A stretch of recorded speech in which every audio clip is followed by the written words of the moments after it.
Estamos chegando, meu caro telespectador, este é o Papo de Primeira.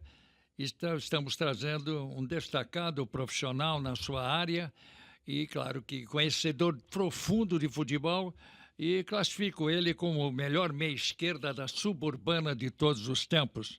Obrigado pela presença, Jackson Queiroz. O mundo da suburbana conhece, mas primeiro é bom que a gente diga da sua atividade como profissional. Tudo bem, Jackson? Tudo bem, capitão? Uma honra, né? Primeiramente, uma honra enorme estar aqui, falar daquilo que gostamos bastante, né? Futebol. Pode ter rodinha do que for, a gente está falando de futebol, né? Se tiver um casamento, nós vamos estar falando de futebol. Se tiver um velório, nós vamos estar falando de futebol. Então, primeiro, uma honra muito grande participar do Papo de Primeira, um programa que já é conceituado, né? O pessoal já está querendo já colocar isso na sua agenda, e o Papo de Primeira passa a ser um dos programas mais benquistos aí do futebol, principalmente quando a gente fala do futebol paranaense, né, capitão? Então, primeiro, uma honra muito grande estar aqui, obrigado pelo convite, e vamos conversar muito sobre isso, que a gente gosta bastante. Na verdade, você sempre fez parte aí do elenco, né? O Eduardo fala que é laboratório, mas é um elenco. Mas o primeiro eu queria destacar, nós vamos falar muito desse final de Série B para nós, você está muito antenado por isso, porque é um torcedor do Atlético, e vai falar também da suburbana, o futebol, como é que está a federação, porque você está mais próximo, você conhece o mundo da suburbana, você conhece a todos, o que eu acho muito bacana. Eu gosto muito desse pessoal, é amador, mas são pessoas bacanas, queridas, e respeito, inclusive, aqueles profissionais que chegam para a festa, tudo bem. Mas você é um profissional na área de recursos humanos, fala um pouquinho sobre isso. Ah, legal. Eu atuo como gestão do recursos humanos do Grupo Vital, né? O Grupo Vital é uma plataforma da Unimed, onde você conhece muito bem o Dr. Rached, né? Que é o presidente da Unimed. E eu atuo lá já há 15 anos. Estamos lá fazendo a gestão do recurso humano dessa plataforma da Unimed. E estamos assim, é uma coisa que me ajuda muito, inclusive, a conhecer o futebol também. Quando você tem uma gestão, né? O capitão foi muito gestor, né, enquanto capitão do Curitiba. Você saber fazer a gestão de pessoas é muito importante, até para o lado profissional dos jogadores de futebol, dos treinadores, dos diretores. Então, isso me ajuda bastante até a conhecer. Gestão de pessoas, recursos humanos. De pessoas, exatamente, gestão de pessoas. Eu acho que a atividade de você fazer essa gestão de pessoas é uma das atividades mais difíceis que tem, porque você atua com diversas pessoas, diversos sentimentos, diversas personalidades, e né? Cria-se um relacionamento muito forte. E fazer produzir. Igual o futebol, né? Uma empresa, você tem que fazer as pessoas produzirem e ficarem satisfeitas de ir trabalhar e produzirem e venderem e fazerem a empresa lucrar. Como é que esses profissionais chegam na empresa? O Grupo Vital, por exemplo, é tido como a maior plataforma da Unimed, né? Ela já nos últimos 20 anos, ela é a campeã de vendas, campeã na parte comercial. É o grupo que traz os profissionais para isso. A presidência é outra coisa, espera o rendimento desse recurso humano. É o que faz o direcionamento, é isso? Isso. Na verdade, assim, ó, nós como gestores, né, trazemos as pessoas para trabalharem no Grupo Vital, principalmente pessoas de área comercial, de marketing, BI, pessoas de inteligência, e transformamos tudo aquilo lá numa equipe que produz. Produz o quê? Vendas de plano de saúde da Unimed, vendas de produtos de corretoras, seguro de vida, essas coisas, e a empresa é muito salutar nisso, ela tem realmente suas conquistas, né? Já foi nos últimos 20 anos, 19 vezes eleita a melhor empresa nesse segmento, né? Então, está no Brasil o grupo? O Grupo Vital aqui, ela administra Curitiba e região metropolitana, muito bem dirigida pelo nosso diretor, William Alves, né? O William Alves, levando para o lado do futebol, ele é o cara que trouxe para jogar aqui o futebol dos 60, dos 50, trouxe Valber, Túlio, Donizete, todas essas pessoas, Ricardo Cruz, o goleiro. Então, ele tem trazido aqui, é uma pessoa que gosta muito de futebol também. Então, além de ser uma empresa bem salutar financeiramente, também é movida por um cara que tem assim, um gosto pelo futebol. Então, a gente está falando de uma coisa também que ele gosta. Gestão de pessoas, gosta de futebol e gosta de ganhar dinheiro. E essa empresa Unimed, ela tem em todo o Brasil, né? E cada Isso. como é que ele associados que está aqui, de repente ele precisa de um atendimento fora, ele pode usar a mesma carteirinha que ele tem? Tem geral isso? Tem segmentos, né? A Unimed, por exemplo, a Unimed de Curitiba, que é a qual a gente representa, né? A Unimed Curitiba tem Curitiba região metropolitana, aí tem a Unimed Marília, que representa São Paulo. São várias Unimedes, né? E a nossa, que nós representamos, é a Unimed Curitiba, né? Onde tem as pessoas fantásticas lá que nos ajudam muito. É uma grande responsabilidade. Muito responsabilidade, porque você move, né? E por isso que a gente tem que tirar o chapéu aí para o William Alves, que é o dono, para o Dalvo Hall, que também é um outro proprietário, para o Bernardo Cochen também, que são os 3 proprietários da empresa, porque eles movem direta ou indiretamente mais ou menos 1.000 pessoas diretas. Quer dizer que você é contratado desse grupo para atender a Unimed, seria isso? É isso, nós somos uma plataforma. A Unimed se preocupa somente com a parte médica e a plataforma Grupo Vital, ela vende os planos de saúde e comercializa e cuida de tudo, né? Cuida da inadimplência, cuida do atendimento, então Que tem bom. realmente uma coisa boa. Eu gostaria mesmo, estava para perguntar, porque eu sei do seu trabalho, né, junto a essa empresa e recursos humanos é uma coisa nova, né? É uma coisa que já tem o quê? 20 anos, isso ou menos? O Recursos Humanos, ele mudou. Por exemplo, se você pegar lá para trás, né, capitão? Ele Você tinha falava, outro nome. você falava como departamento pessoal. Eu trabalhei com 15 anos numa empresa lá em São Paulo, Metalúrgica Paulista, não se falava em recursos humanos. É isso que eu quero dizer. E tinha vários setores da empresa. Hoje é uma preocupação muito grande com o colaborador, então em vários sentidos, né? Antes tinha o departamento pessoal, aquele cara que fazia a pontuação dos cartões pontos, fazia o pagamento de salários. Hoje não, o Recursos Humanos ele envolve vários segmentos de uma empresa. Envolve cargos e salários, segurança e medicina do trabalho, cujo qual eu também sou formado em técnico de segurança e medicina do trabalho, envolve parte de encargos, envolve parte de leis trabalhistas, envolve a parte de departamento pessoal, envolve a parte de benefícios. Então, recursos humanos é muito mais complexo que somente departamento pessoal. Agora vamos lá para a nossa área, né? Gostamos, você também gosta. Por que você não virou um jogador profissional? Por que você não quis entrar nessa parada, essa vida? Faltou oportunidade ou você se estreitou mais, entendendo que deveria seguir uma outra carreira? Vamos dizer o seguinte, né? Não só eu, né? Várias pessoas, 1 milhão, 1 trilhão de pessoas, têm a decisão de tomar, né? Ou você vai seguir a carreira profissional de jogador, ou você segue uma carreira profissional de trabalhador, de cara que quer trabalhar em empresas. Eu fui bastante prematuro nas coisas que eu fiz, né? Para ter uma ideia, eu entrei na Universidade Federal com 15 anos de idade, né? Eu comecei a estudar muito cedo. Então eu tinha que optar. Eu recebi convites, inclusive, do seu mentor maior, Evangelino da Costa Neves. Eu tive quando o Curitiba disputou a Copa União. Eu acabei fazendo um jogo beneficente num determinado lugar. E eu já trabalhava e eles gostaram, mas eu estava realmente bem solto, né? Um jogo beneficente. E o Curitiba me ligou para participar realmente. E eu não quis largar tudo isso para arriscar. Certo, um meia esquerda é. Eu acho que daria certo. Eu era um bom jogador, sim. Não era considerado. Não era um cara bobo, não. Mas não chega a um capitão Hidalgo, mas eu vou ver. Cada um na sua. Né? Mas me diga o seguinte. Você ficou sempre pelo bairro? Como é que era o negócio do futebol da suburbana? Você era convidado, mesmo que fosse para um outro bairro? Como é que era a coisa? Como é que funcionava aquilo? Na verdade, o time do futebol amador é o seguinte, né? Antes da categoria juvenil, com 14 anos, você já podia fazer parte de alguma coisa. E eu iniciei no Imperial lá do Moçunguê. É um time do Moçunguê e tal. E cheguei lá, fui fazer um jogo, joguei, gostaram de mim e eu voltei para casa. Fui fazer as minhas coisas que eu sempre fazia, tal, estudar, tal. E aí os caras do Imperial que tinham assistido o treino foram lá na minha casa me buscar. Não, você tem que jogar aqui o amador pelo Imperial. E aí começou. Do Imperial para o União Barigui, e aí jogando pelo União Barigui, onde daí teve a visão lá das pessoas do Vila Fani, que o Vila Fani é tido como um dos times mais fortes do futebol amador. Foram 12 anos aí de hegemonia no futebol amador, sendo pentacampeão sul-brasileiro, tetracampeão da Taça Paraná, várias vezes campeão regional. E aí me chamaram para jogar lá. Eu fui o único jogador da Série B, que o Barigui era da Série B, que foi convocado. Foi uma experiência fantástica. Foram 14 anos que eu fiquei no Vila Fani. E aí com todas essas conquistas que levaram um pouquinho meu nome para cima. É o famoso futebol raiz. Tranquilamente. Subir caminhão.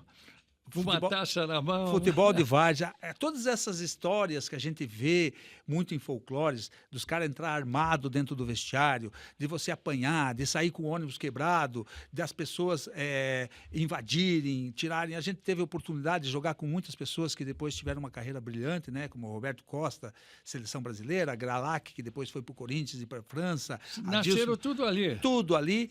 E aí o que acontece? O nome do time começa a ficar forte. E o futebol de várzea, né? Você é da região de São Paulo. São Paulo. Futebol de várzea. É lá que surgiram os grandes jogadores da época. Exatamente. Futebol de bairros. Lá tinha até um torneio, taça... Eu não sei quem ganhava ficava jogando permanente. Chegava um, se ganhasse desse, saía esse. Esqueci o nome, mas dali surgiram vários jogadores que foram alçados para juvenil, aspirantes dos times grandes lá de São Paulo. E até hoje surgem, né? Até hoje surgem. É que hoje, por exemplo, tudo é mais moderno, né? Hoje, por exemplo, se faz uma taça das favelas, né? Mas antigamente não precisava fazer taça de favela nenhuma. O cara jogava lá, tinha um monte de gente assistindo, né? Você pega carreiras brilhantes aí, como a do Zico, por exemplo, é um cara assistindo o futebol de salão do Zico e viu lá que ele fez 12 gols num jogo e leva ele para treinar no Flamengo. Nós aprendemos naquela época a jogar no campo de várzea mesmo, né? Dos clubes sociais dos bairros lá de São Paulo, né? E eram torneios que lotava o estádio onde você ia jogar. Muito Eu lembro lotado. do meu bairro da Moca, era Portuguesinha da Moca, tinha o time do Basílio, que era da Casa Verde, tinha o Corinthians da Vila Monumento. Os nomes eram caracterizados pelo bairro. Você ia num caminhão, voltava com a vitória, já levantava a taça. É um momento bom, né? Momento bom e de pessoas que investem nisso, né? Hoje, por exemplo, claro, a gente vai levar o futebol de várzea ao nome geral, tem pessoas ganhando muito dinheiro com isso, né? Tem jogadores recebendo fortunas aí para jogar. Agora mesmo o Leandro Damião, em pleno encerramento de carreira, foi contratado aí, onde recebe R$2.000 por jogo na várzea, né? Quer dizer, comparado ao que ele recebia quando jogava, não é muito, mas numa várzea... É um sanduíche. Pô, A gente ganhava sanduíche. E o futebol amador aqui de Curitiba, e isso eu posso dizer com muita tranquilidade. Talvez deu uma caidinha por causa das taças paranaenses que diminuíram os clubes e tal, mas o futebol amador de Curitiba, ele foi tido como o futebol amador mais forte do Brasil. Eu sempre falo isso. Tanto é que a decisão da Copa Kaiser, onde teve um time de Curitiba contra um time de São Paulo, foi 9-0 a final para o time de Curitiba. Então, para você ver o nível que estava. Se lá o time de São Paulo não levou os melhores jogadores, isso é outro problema.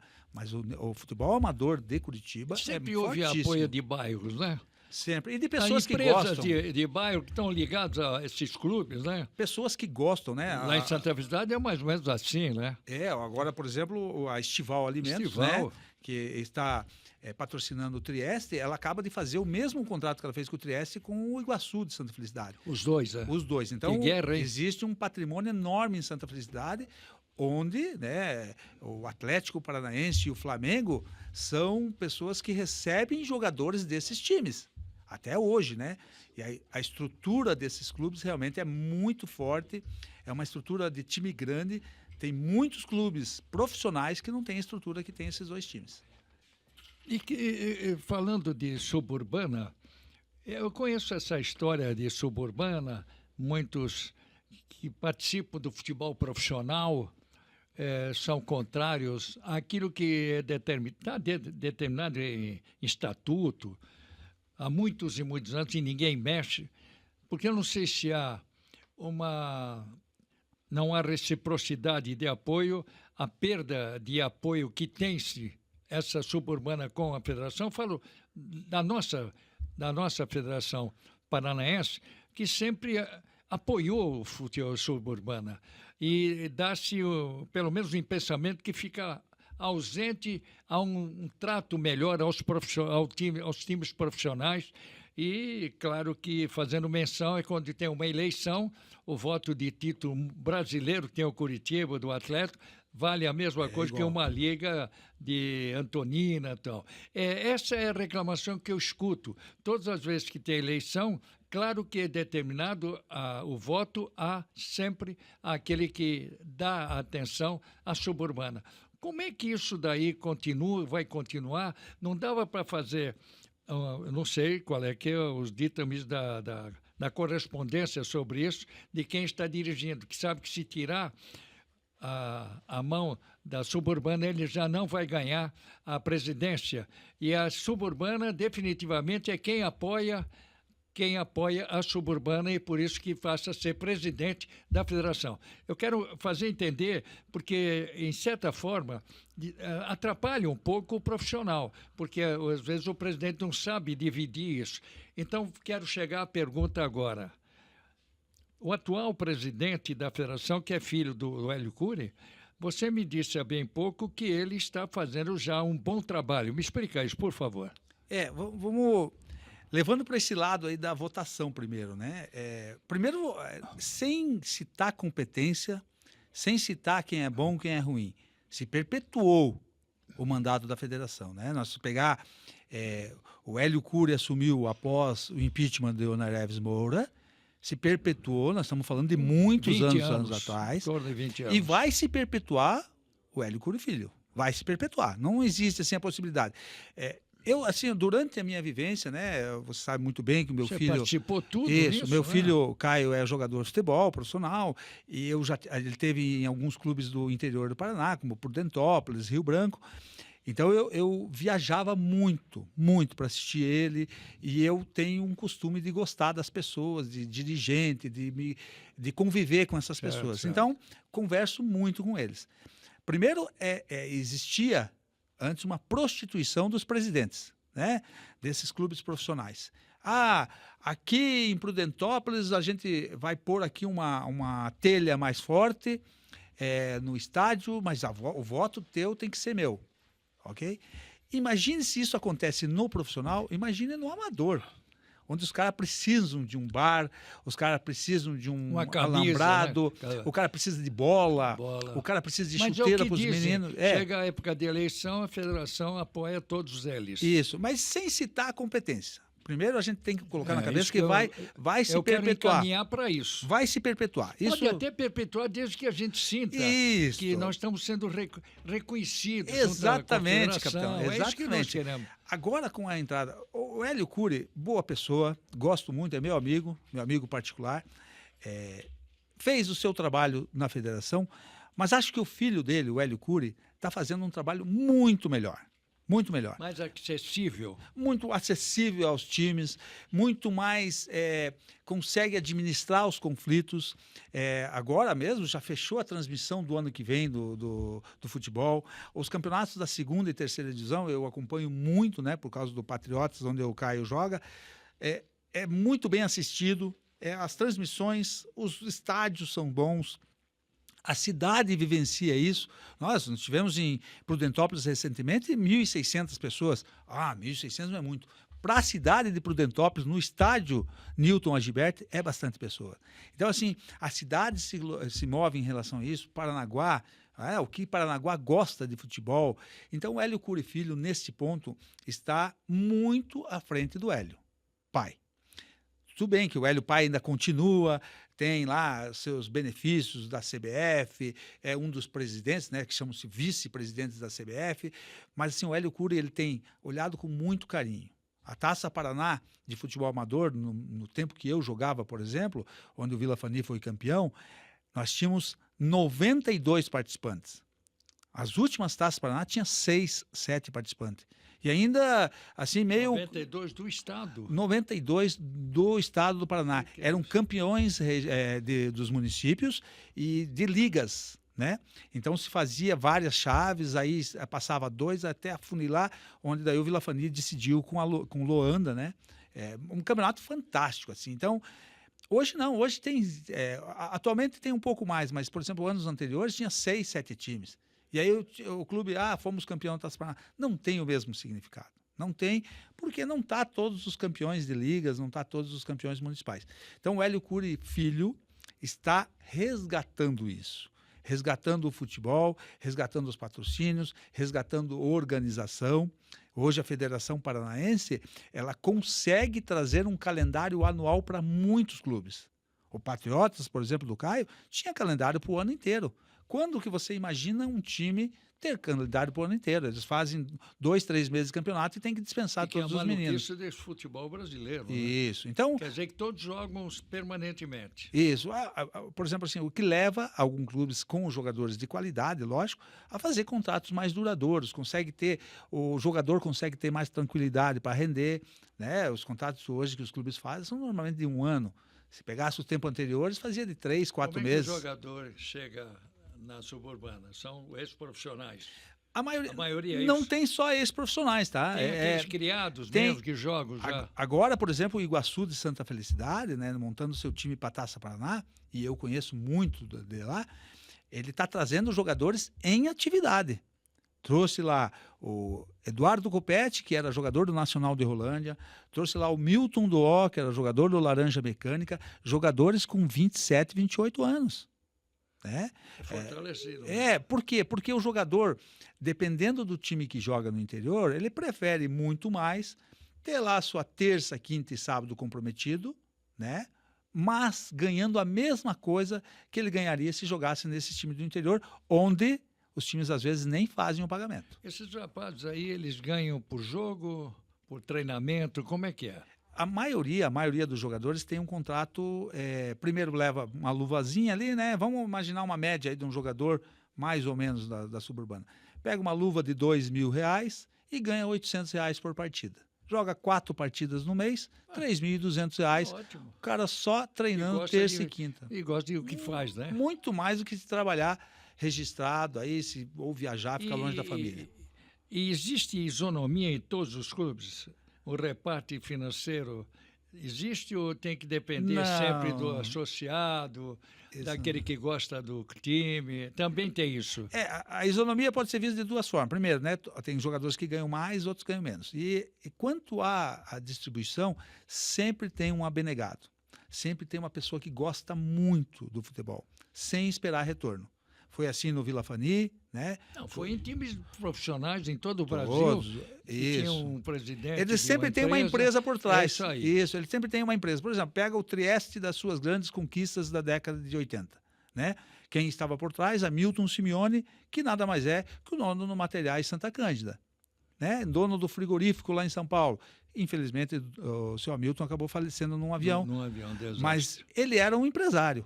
O Vila Fani era do Leonides, que era da Drechac Transporte, era do seu Eliseu Siebert, um dos maiores dirigentes de todos os tempos, né? Que era dono da Drechac Transporte, dos mercados Siebert. Sempre tem alguém que gasta seu dinheiro do bolso porque gosta muito do futebol. Todos esses times que nós estamos falando, eles têm esse plano social, eles têm uma sede. Esses clubes sempre têm uma sede, né? Restaurante. Esse daí já é como é que funciona isso? O cara vai lá, se estabelece, ele tem contrato com o clube. Vamos dizer, Santa Quitéria, eu fui algumas vezes lá por causa do César Bassani, né? E lá fervilha o lado, eu diria, político do clube também, né? Aliás, não foi bem esse ano. Não. Algum motivo teve, eles tiveram que montar a estrutura, construíram mais algumas coisas, né? Mas é bom que o pessoal saiba que existe uma vida em torno de cada sociedade dessa que tem um time na suburbana e de cada bairro, não é, Jacques? Eles, na verdade, assim, ó, apesar de que existem os empresários apostando nisso, contratando o jogador, pagando esses jogadores, existe aquela fonte de renda que pode ajudar. Normalmente é um bar, normalmente é aluguel do campo, né? A maioria dos campos da suburbana hoje estão fazendo gramado sintético, né? Antigamente não tinha nenhum. Aí eles fazem por ele ou tem apoio? Tem apoio, né? Apoio, por exemplo, o Trieste e o Iguaçu fizeram através da Estival Alimentos, né? Que patrocinou. O Capão Raso através dos abnegados, que cuidam do Capão Raso do Cadillac, que são abnegados que investiram no clube. O Novo Mundo está fazendo, o Imperial está fazendo, o time do... Existem vários times que estão fazendo só campo sintético. Só campo sintético. Por quê? Vai permitir o próprio campo do São José dos Pinhais, né, que é o estádio lá, foi feito sintético. Por quê? Permite que haja bastante jogos. A arrecadação de muitos times também depende de aluguel de campo, essas coisas.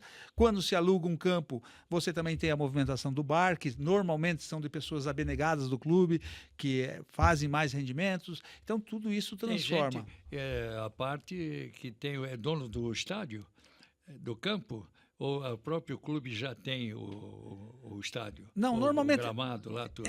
Alguns campos, por exemplo, hoje o campo do Trieste do Iguaçu é administrado pela Estival Alimentos.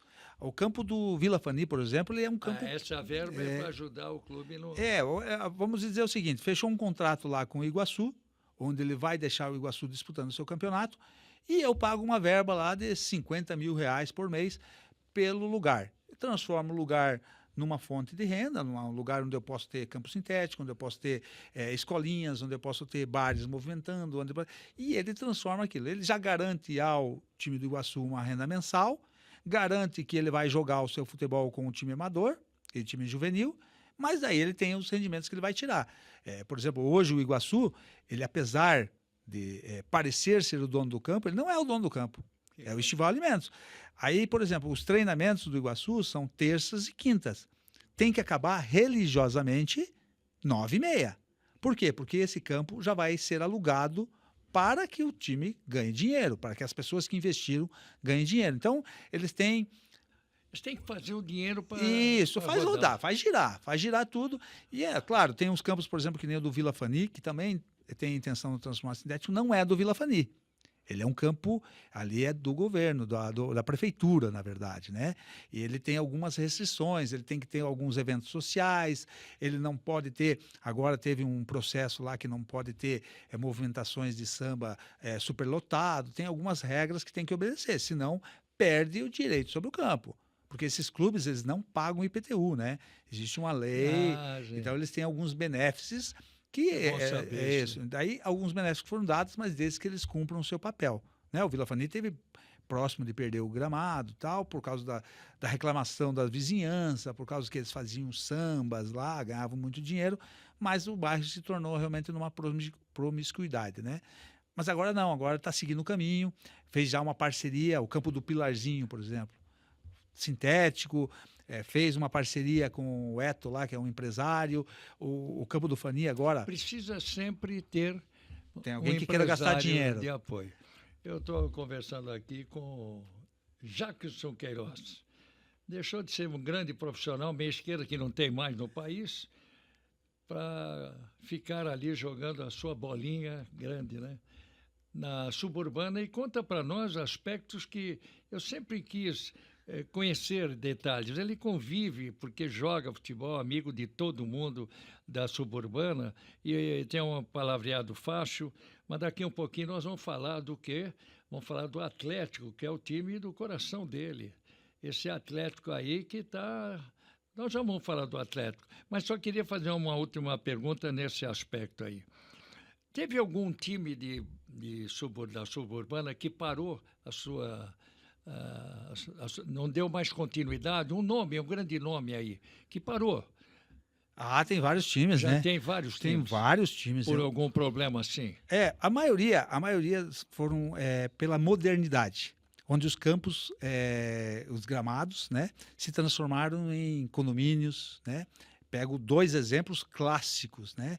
De um dos maiores condomínios, até numa região muito boa, né, ali de Campo Comprido, ali, o time do União Barigui, que eu tive o prazer de jogar. Hoje você passa por lá, só casas, casarões de alto... Para o mercado imobiliário. Você pega o São Paulinho, né, o São Paulo, que fica ali na Francisco de Erosso, bem próximo da igreja São Francisco de Assis, onde... atrás da Sociedade 5 de Julho, onde tinha o mais gostoso risoto de Curitiba, hoje também se transformou num condomínio. Então, vários clubes, né, já saíram, alguns clubes não tão renomados, como o Caxias, por exemplo, ali da Vila Auer. O Caxias hoje também é um condomínio, uma parte residencial. Vários clubes, né, que já se transformaram. O próprio Santa Quitéria hoje é uma fusão de 2 times que se extinguiram, né? Que é o Vila Iná, né? E o outro time eu não me lembro qual, mas também se extinguiram para formar novos times. Então, existem vários, capitão. Né, Jackson? Importante que muitos companheiros nossos da imprensa participam dessa vida em transmissões com todas as dificuldades, né? E tem uma grande audiência. Eu tenho certeza que tem uma grande audiência. Mas muito bem.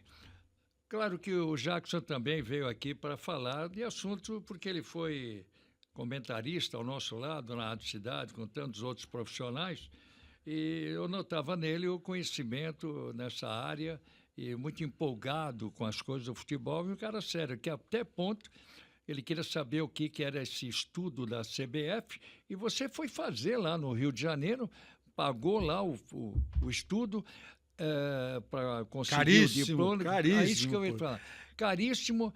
E o que você sente que não faltou só para você, para muitos que foram lá para aprender? Muitos já estavam na vida, mas aprendeu outra maneira de administrar, sei lá, a sua atividade como técnico de futebol, principalmente, e não teve depois o apoio da própria Confederação Brasileira de Futebol. Assim, são dois detalhes, né, assim, que precisa ser bem tocado. Primeiro, o que você faz daquilo que você gosta. Eu, por exemplo, fiz os cursos, né? Sou licenciado, tenho 2 licenças. Eu lembro muito bem. Tenho 2 licenças. O Eduardo, na época, ele queria tirar você. Você faltou lá uns programas. O que ele vai fazer no Rio de Janeiro para aprender o quê? Né? Por isso que eu estou te fazendo essa pergunta. Ele era bem traíra. Né? Não, isso é fácil. E é bem isso mesmo. Sabe, assim, ó, os pontos a considerar é você ter que tirar essa licença. Eu faço ainda como um hobby. Né? Guardadas as devidas proporções. Você viu muita gente boa lá, muita, né? Muita. Assim, aprendendo, ó, sei demais, lá. Demais. Assim, ó, sabe quando você vê uma entrevista de um jogador, assim, por exemplo, o Carlos Alberto, que jogou lá no Botafogo, no Fluminense, e quando o cara pergunta para ele assim, você jogou mais do que o Neymar? E ele responde sim. Aí os caras caem na gargalhada. Mas é porque ele acha que jogou. Ele não está falando algo que ele não ache. Você perguntar para o Capitão Hidalgo, você jogou mais do que o Detti, do Atlético? Pode ser que tenha um atleticano que falou, não, o Detti jogou muito mais. Jorge Luiz, são jogadores da vaga. Mas você, na sua opinião, você tem a sua opinião. Eu vou falar sério, eu joguei mais. Joguei mais que o Detti, joguei mais. Isso é uma opinião sua. Então, eu vou dizer uma opinião minha. Assim, eu nasci para ser treinador de futebol. Assim, eu acho que eu tenho muito dom. Você foi técnico da Suburbana? Fui técnico 2 anos da Suburbana, onde 2 anos a gente fez 2 conquistas. Campeão em 2013, campeão em 2014. Desses meninos do qual eu agi, existem, uma quantidade grande, se você falar numa categoria juvenil, 6 profissionais, 4 na Europa. Então, assim, porque eu levava muito a sério, sem condições nenhuma. Eu acredito. Sem condições nenhuma. Eu registrava os meninos, eu ia na casa das mães para liberar, eu consegui patrocínio de bola, eles tinham então uma estrutura. Os amistosos eu marcava contra Curitiba, contra Atlético. Curitiba ia disputar a Copa do Brasil da categoria, o amistoso antes de viajar era com o time do Vila Fani e nós fomos bicampeões. Campeões em 2013, com uma equipe 2 anos mais nova do que a categoria. Se essa mesma equipe se mantivesse para o ano seguinte, nós ia papar fácil. No ano seguinte, muitos seguiram sua carreira profissional, inclusive o Caio também, e eu montei outra equipe totalmente diferente e ganhamos de novo. Ganhamos de novo em 2014 contra clubes que treinavam todos os dias. Eu tinha meu trabalho, usava só 2 dias por semana para treinar. Você teve interesse nesse curso de ser um técnico aí pelo Brasil? Porque assim, ó, você fazer as coisas e ser habilitado a fazê-las quando um dia você precisar, era a minha necessidade. Eu queria estar habilitado a ser.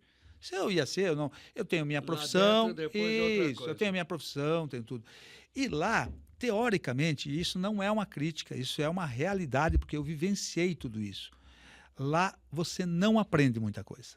Não aprende. Não aprende. Eu queria ouvir isso, porque eu falo muito, porque eu não sei se a CBF, após o curso, deixou todo mundo, cada um cuida de si, não teria essa responsabilidade. Mas pela força política, por que não?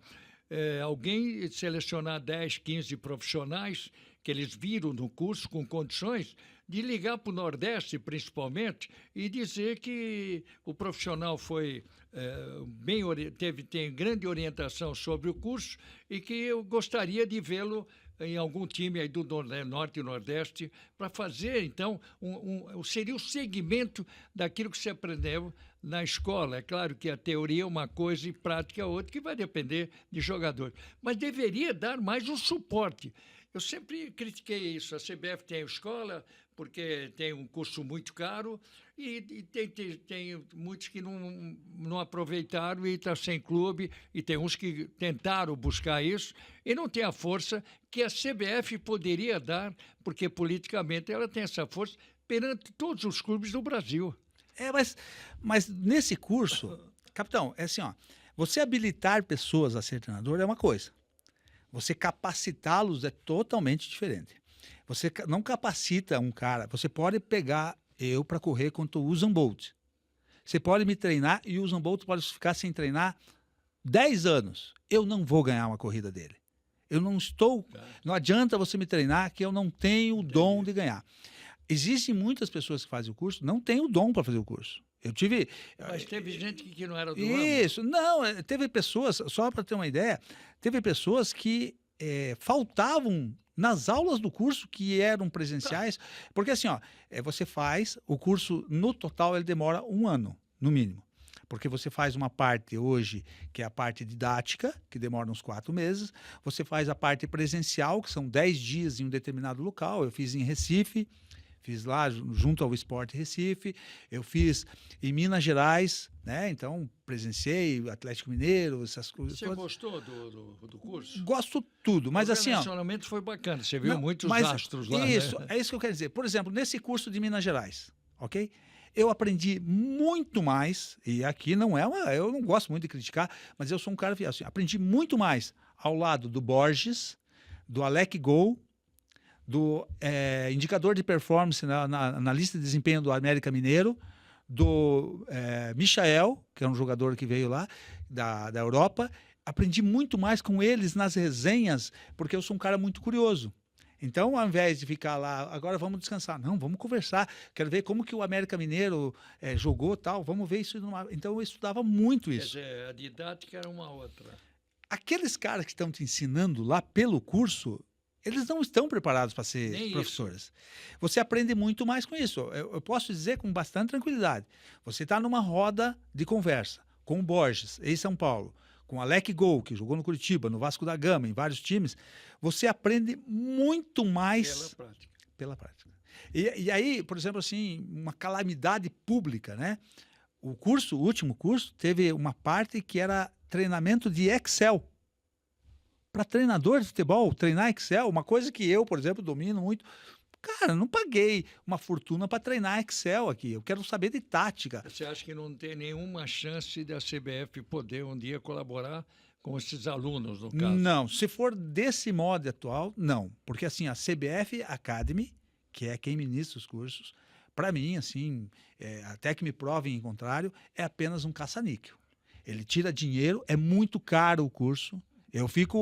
Eu que não vivo disso, eu fico pagando esse curso uns 2 anos. Mas teve cara que foi lá para pagar o curso para ter um emprego. Para ter um emprego. Aí tem várias pessoas que são isso, né? Saber. Mas você não... Assim, ó, capitão, posso dizer assim, você sabe o quanto eu gostava de trazê-lo até a sua residência, vinha a 20 por hora, você falava assim, Jacques, mas por que você está andando devagar? Calma, capitão, nós precisamos conversar mais. Eu sei disso. Eu aprendo, posso dizer, por exemplo, aprendo muito mais nesses 30 minutos contigo dentro de um carro, do que aprendi na CBF Academy. Que bom saber, que bom saber.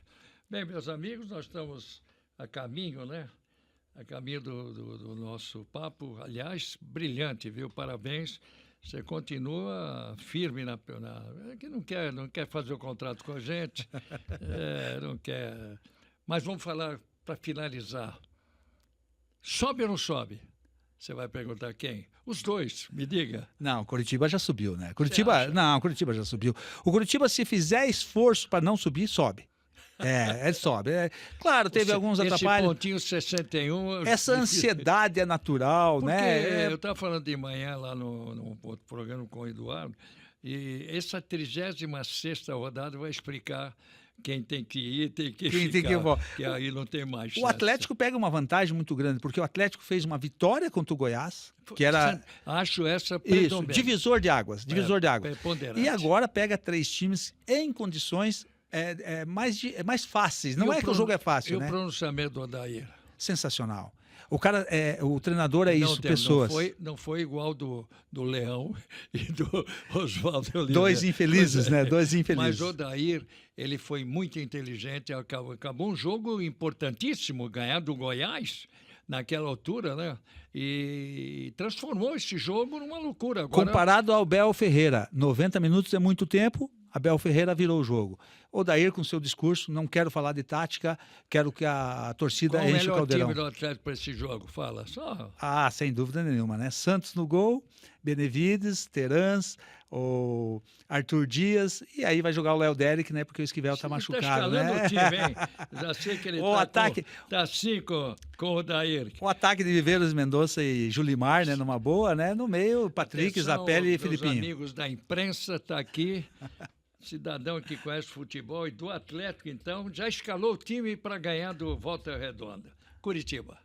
Curitiba é uma campanha que deve tirar um pouquinho esse negócio de teimoser, né? Que o pessoal chama o Mozart de teimoso. E deve dar valor realmente ao Socorel. Apenas infeliz declaração dos dirigentes dizendo que o time tem que ser mudado para a Série A. Não pode falar isso Nesse antes. momento, não. Nesse momento, não. Que falou errado. Isso é errado. Nós sabemos, e não se coloca nesse momento, você tira o brilho deles. Queira ou não, eles subiram. Eles estão subindo. Tem que valorizar. Tem que olhar com carinho, alguns deles, mas a vida é uma sequência. E vai saber se também a SAF do Curitiba vai ter que investir. Porque o ano que vem, janeiro começa, são 11 jogos do Campeonato Estadual e Copa do Brasil. Copa do Mundo, Copa tudo, do né? Mundo. Mas, Jacques, foi muito bom vê-lo. Bom papo. Essa você pode guardar para sempre. Foi muito bacana a tua presença. Eu te agradeço. Uma honra, capitão. Você somou muito nesse papo de primeira, como você jogava, de primeira. Até a próxima, meus amigos.